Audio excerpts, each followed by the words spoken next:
온 땅의 언어가 하나요 말이 하나였더라.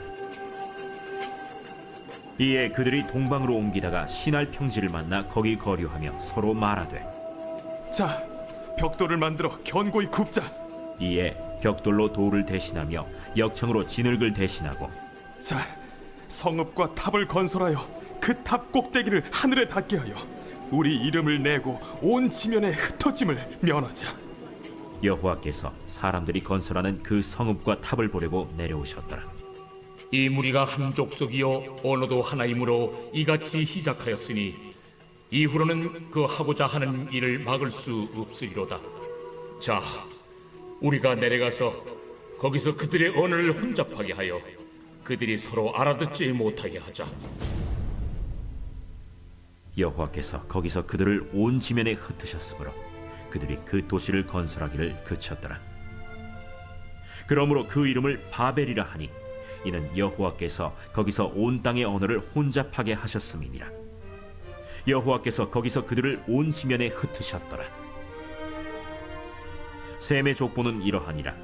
셈은 100세 곧 홍수 후 2년에 아르박삿을 낳았고, 아르박삿을 낳은 후에 500년을 지내며 자녀를 낳았으며, 아르박삿은 35세에 셀라를 낳았고, 셀라를 낳은 후에 403년을 지내며 자녀를 낳았으며, 셀라는 30세에 에벨을 낳았고, 에벨을 낳은 후에 403년을 지내며 자녀를 낳았으며, 에벨은 34세에 벨렉을 낳았고, 벨렉을 낳은 후에 430년을 지내며 자녀를 낳았으며, 벨렉은 30세에 르우를 낳았고, 르우를 낳은 후에 209년을 지내며 자녀를 낳았으며, 르우는 32세에 스룩을 낳았고, 스룩을 낳은 후에 207년을 지내며 자녀를 낳았으며, 스룩은 30세에 나홀을 낳았고, 나홀을 낳은 후에 200년을 지내며 자녀를 낳았으며, 나홀은 29세에 데라를 낳았고, 데라를 낳은 후에 119년을 지내며 자녀를 낳았으며, 데라는 70세에 아브람과 나홀과 하란을 낳았더라. 데라의 족보는 이러하니라.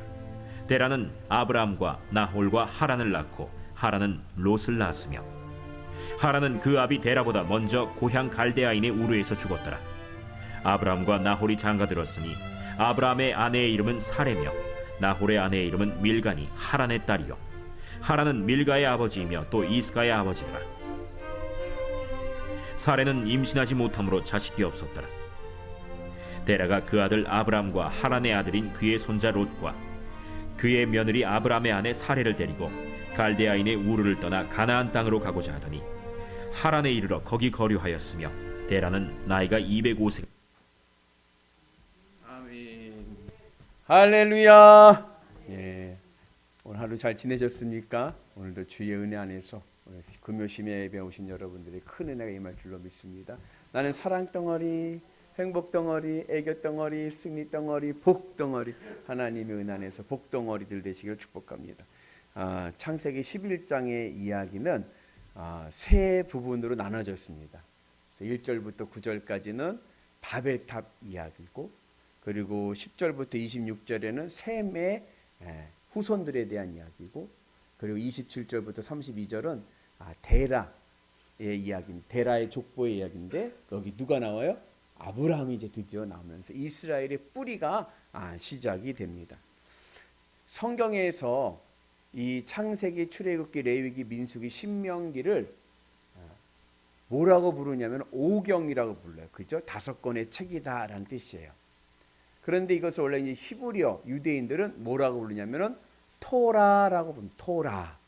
토라라는 말은 단수예요. 단수는 뭐예요? 하나예요, 하나.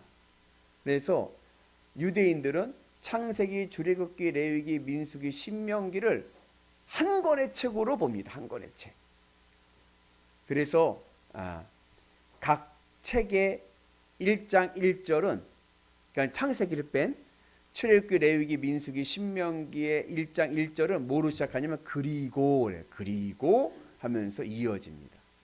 그리고 이 5권의 이 책이 한 권의 책으로 읽혀지기를 원하는 이 토라의 의미는 뭐냐면 가르침이에요. 가르침. 이걸 이제 가르침이란 이 토라를 이제 나중에 신약 시대 때 히브리어를 헬라어로 번역할 때 이 토라라고 하는 이 단어를 이제 노모스라 해가지고 율법이라고 이제 번역을 하게 됐죠. 그래서 이제 오경을 율법이라고도 이제 이야기를 하는데, 신약 성경에서 말씀하는 율법은 이 창세기서부터 신명기까지에 있는 이 5권의 책을 이야기합니다. 그 중에서 이제 우리가 이제 창세기의 말씀을 보고 있지 않습니까? 이 창세기는 1장부터 11장, 오늘 11장까지는 원역사라고 해서 이 인류의 기원에 대해서 이야기하는 거예요. 인류의 기원. 그리고 이제 오늘 이 데라부터 나오는 27절부터는 이제 이스라엘의 기원에 대해서 이야기합니다. 그래서 인류의 기원과 이스라엘의 기원을 이야기하죠. 원래 창세기를 유대인들은 뭐라고 구분하냐면은 태초회라고 구분합니다. 그러니까 이제 5권의 구분이 있는데 책으로 구분했는데 유대인들이 5권의 구분을 각 1장 1절 첫 번째 단어가 그 책의 이름인 거예요. 그리고 창세기는 여러분 뭐로 시작해요? 태초회, 그죠? 베레시트, 태초회. 그래서 창세기는 원래 태초회예요. 근데 이 태초회라고 하는 이 책을 이제 랍비들이 헬라어로 번역하면서 신약 시대에 오면서 이제 중간기에 번역을 할 때 이름을 붙인 거예요. 그때 뭐라고 붙였냐면은 텔레도트. 우리가 잘 아는 자동차 이름 제네시스. 헬라어로는 게네시스라고 하고 이름을 바꾼 거예요. 이 제네시스라고 하는 이 단어는 여러분 영어 하시는 분 알겠지만 오리진, 기원이란 뜻이고 유대인들의 단어로는 족보라는 뜻이에요. 족보. 그래서 텔레도트라는 단어는 족보라는 뜻입니다. 그 이제 책의 이름을 족보로 지은 거예요. 왜냐하면 이 창세기에는 10개의 족보가 나옵니다. 10개의 족보. 5개는 원역사 1장부터 11장에 나오고 또 5개는 오늘 27절부터 나오는 데라의 족보로부터 해서 5개의 족장들의 족보가 나와요. 그래서 이 창세기는 10개의 기둥으로 세워진 하나님의 말씀입니다. 이래서 원래 이제 제네시스 해서 족보, 기원, 뿌리를 이야기한다는 거예요. 그 책을 중국으로 이제 넘어와서 한문으로 풀지 않습니까? 그때 이제 중국 사람들이 한문을 풀 때 이 책을 뭐라고 붙였냐면은 창세기, 처음 시작할 때의 이야기들, 그래서 창세기라고 이제 이야기를 하게 되는 것이죠. 그 중에서 이제 오늘 말씀은 크게 2가지의 사건이 있는데 아까 데라의 아브라함 이야기고 그보다 우리가 더 흥미로운 이야기는 뭐예요?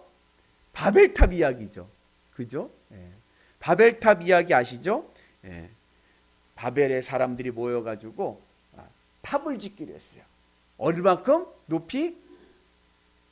하늘에 닿을 만큼 높이 이제 짓게 되죠.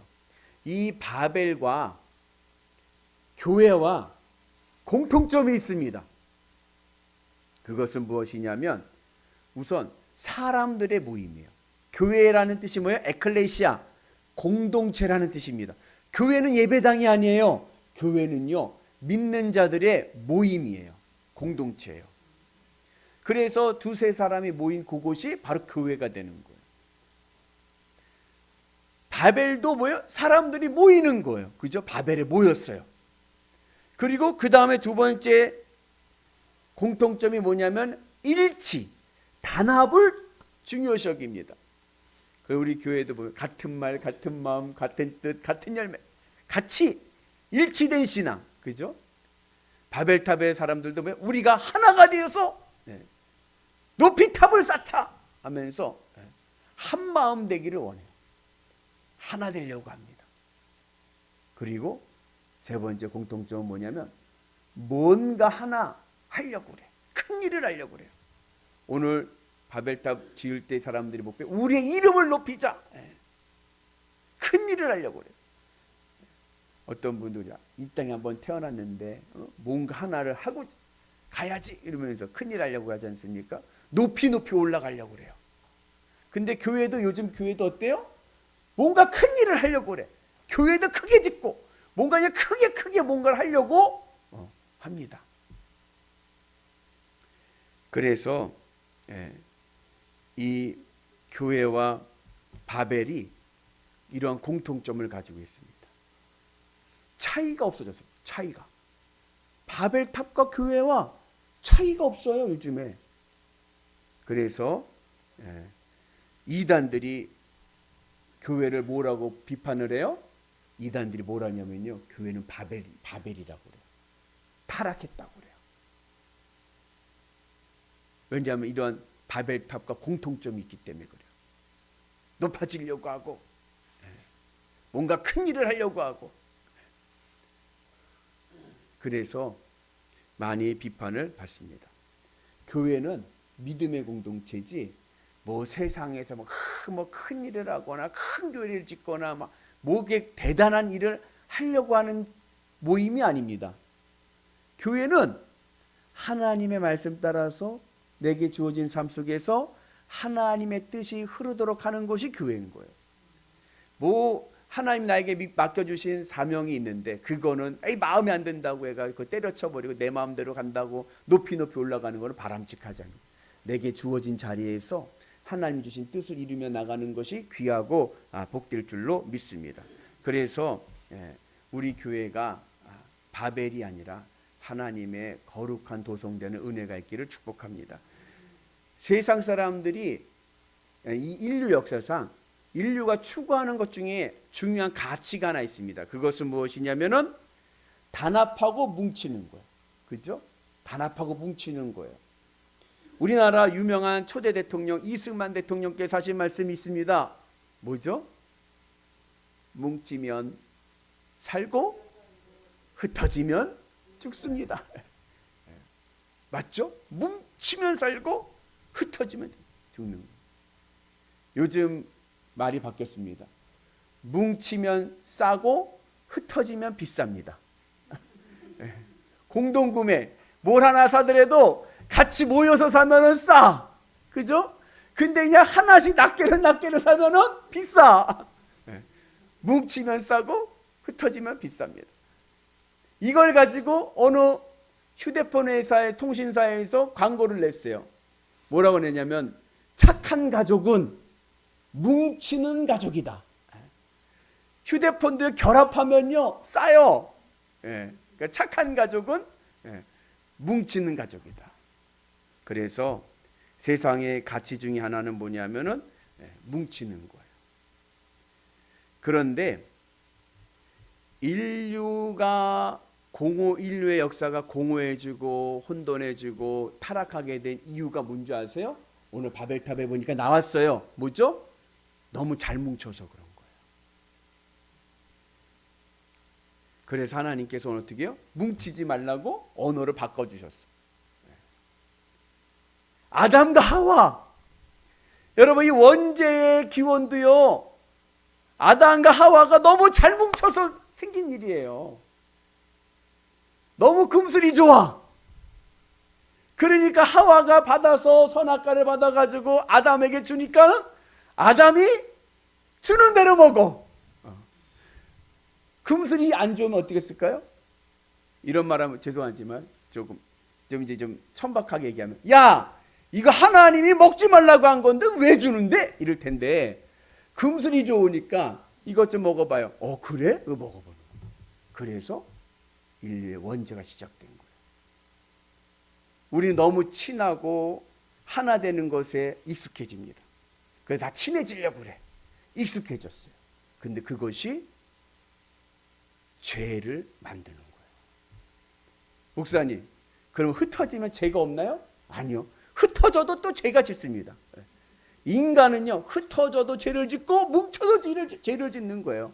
왜요? 인간은 죄덩어리이기 때문에.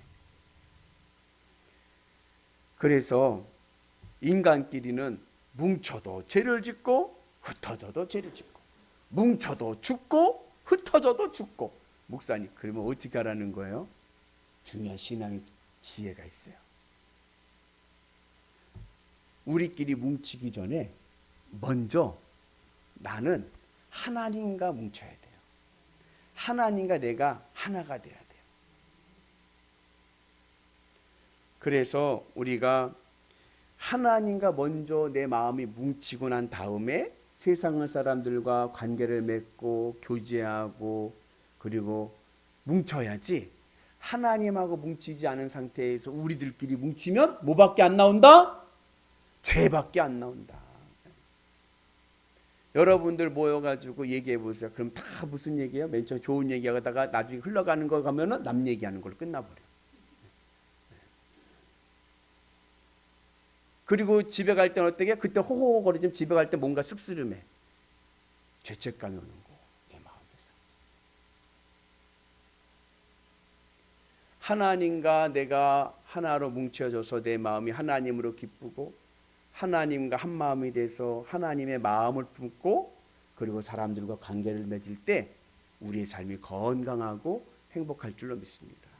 그래서 여러분 뭉친다는 것, 단합한다는 것은요 몸으로 단합하는 게 아니에요. 몸은 하나로 뭉칠 수가 없죠. 뭐가 뭉쳐요? 마음이.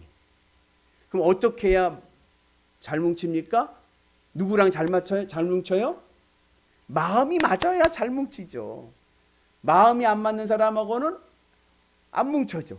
마음이 같아야 돼. 예를 들자면 노조 하잖아요. 그러면 그 노조들이 왜 그렇게 자기네들끼리 단결해가지고 똘똘 뭉쳐가지고 얼마나 단결이 잘 되는지 우리 회사가 아닌 다른 회사가 데모를 해도 우리 회사에서 또 같이 가서 같이 해줘. 단합이 잘 돼. 왜요?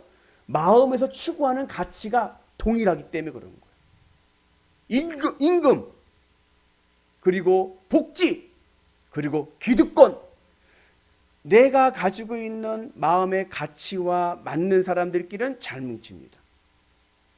그리고 마음이 맞지 않으면 뭉쳐지지가 않는 거예요. 그래서 오늘 우리가 하나님과 하나 돼서 뭉치기 위해서는 하나님과 내가 어떻게 돼요? 같은 마음이 돼야 돼. 같은 마음. 그러니까는 같은 말, 같은 마음, 같은 뜻, 같은 열매는 먼저 누구와? 하나님과 하나님. 그러면 하나님 보고 날 맞추라고 그래야 돼요? 내가 하나님을 맞춰야 돼요? 내가 하나님을 맞춰야 돼요. 어떻게 하나님을 맞출 수 있습니까? 말씀이 있잖아요. 말씀을 듣고 순종하면서 내가 하나님께 맞춰가는 거예요. 그래서 하나님과 내가 하나 되고 뭉치면 내 삶에 하나님의 놀라운 은혜와 복이 넘쳐날 줄로 믿습니다. 그렇게 하나님과 한 사람 한 사람 뭉쳐진 사람들이 모여서 하나 된 공동체가 교회인 거예요. 그 은혜가 오늘 우리 가운데 있기를 주님의 이름으로 축복합니다. 그 교회가 모인 곳에는 능력이 나타납니다. 초대교회에 성령이 임했어요. 그죠? 사도행전 2장이 바로 교회의 기원입니다. 초대교회에 성령이 임할 때 그 성령이 어떻게 임했어요? 한 사람 한 사람 각자에게 임한 거예요. 그 성령체험을 통해서 하나님을 만난 성도들이 모여서 교회가 된 겁니다. 그리고 그들이 나가서 복음을 전하니 능력이 일어나는 거예요. 오늘 우리에게도 그 은혜가 있기를 축복합니다. 그래서 우리 하나님의 은 안에서 하나님과 한 마음 되어서 먼저 하나님과 뭉쳐서 하나 된 곳은 교회가 되지만 하나님 없이 우리끼리 마음 맞아서 모이는 곳은 바벨탑이 되는 거예요. 오늘 우리 교회가 하나님의 교회 되기를 축복합니다. 초대교회가 되기를 축복합니다. 그래서 늘 주님의 은혜 안에서 먼저 하나님과 한 마음 되도록 해야 돼요. 그래서 교회는 신정 공동체, 하나님이 다스리는 공동체인 거예요. 기득권을 내려놓고 세상은 정치 집단이죠. 기득권을 가지고 다수결을 가지고 세를 모으고 권력을 모으고 교회는 그런 것이 아니에요. 교회는 세를 모으는 곳이 아닙니다. 교회는 네 편 내 편 가르는 곳이 아닙니다. 교회는 오직 주님 편밖에 없는 거예요. 주님의 십자가 안에 다 모여가지고 하나 되는 교회. 그 은혜가 오늘 우리 가운데 있기를 축복합니다. 그래서 주의 은혜 안에서 주의 뜻을 이루어 갈 때 우리의 삶이 능력 있는 삶, 축복의 삶이 될 줄로 믿습니다. 사람들끼리 모이면 바벨이 됩니다. 결국은요 이해관계로 모여가지고요 원수가 되는 거예요. 우리는 주님의 사랑으로 하나 되는 은혜가 있기를 축복합니다.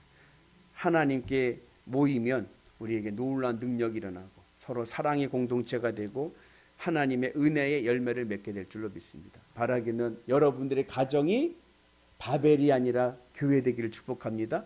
마음의 믿음 안에 있으면 교회인 거예요. 그죠? 우리 교회가 하나님의 교회 되기를 축복합니다. 그래서 늘 주님의 십자가 은혜 안에서 내 마음에서 첫 번째는 예수 그리스도. 늘 우리 모두 예수님 앞에 붙읍시다. 그래서 모여서 우리 모두가 성령의 놀라운 능력을 보는 위대한 성도들 되시기를 주님의 이름으로 축복합니다.